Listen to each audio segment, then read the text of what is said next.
شیخ عبد القادر جیلانی، جنہیں غوث اعظم بھی کہتے ہیں، بہت بڑے بزرگ اور ولی اللہ ہو گزرے ہیں۔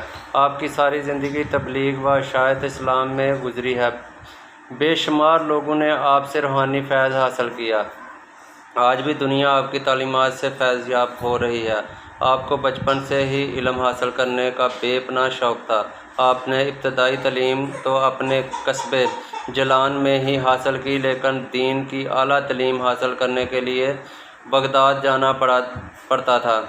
اس زمانے میں گاڑیاں اور مؤثر کاریں نہ تھیں، اس لیے لوگ قافلوں کی صورت میں پیدل سفر کرتے تھے۔ چنانچہ آپ کی والدہ نے آپ کو بھی بغداد جانے والے ایک قافلے کے ہمراہ روانہ کر دیا۔ سفر پہ روانہ ہونے سے پہلے آپ کی والدہ نے آپ کو کچھ خوراک اور 40 اشرفیاں گزر اوقات کے لیے دیں۔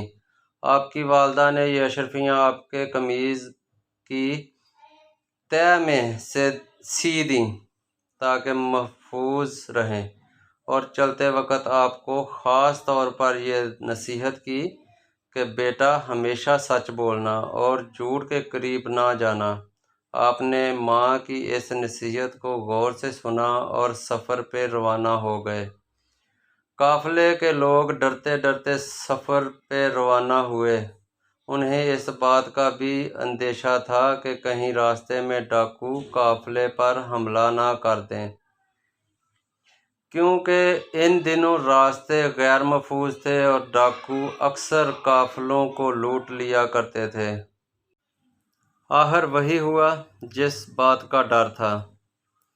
قافلے نے ابھی سفر کی 2 منزلیں ہی طے کی تھیں کہ ڈاکوؤں کے ایک گروہ نے رات کی تاریکی میں اس پر حملہ کر دیا۔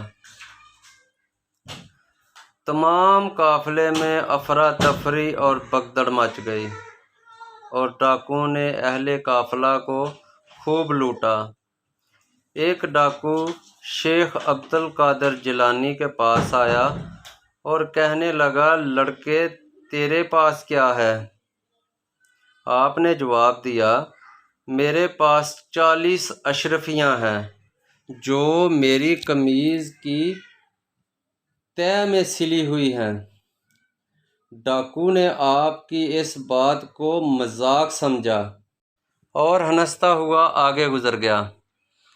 اتنے میں ایک اور ڈاکو آپ کے پاس آیا اور وہی سوال کیا۔ آپ نے پھر وہی جواب دیا۔ وہ ڈاکو یہ جواب سن کر حیران ہوا اور آپ کو پکڑ کر اپنے سردار کے پاس لے گیا۔ ڈاکو کے سردار نے تعجب سے آپ کو دیکھا اور پوچھا، لڑکے، سچ مچ بتا، تیرے پاس کیا ہے؟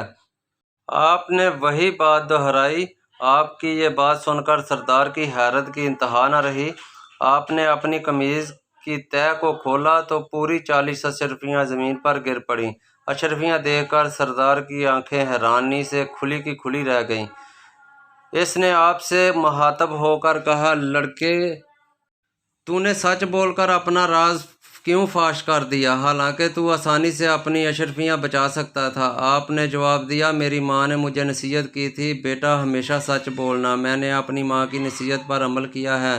آپ کا یہ جواب سن کر سردار اس قدر متاثر ہوا کہ بے ساختہ اس کی آنکھوں میں آنسو آ گئے اور سوچنے لگا کہ ایک طرف یہ لڑکا ہے جسے اپنی ماں کی نصیحت کا اس قدر خیال ہے، اور دوسری طرف میں ہوں کہ اپنے مالک حقیقی کے احکام سے غافل ہو کر بے گناہ لوگوں کو لوٹتا ہوں۔ اس کے دل سے غفلت کا پردہ دور ہو گیا۔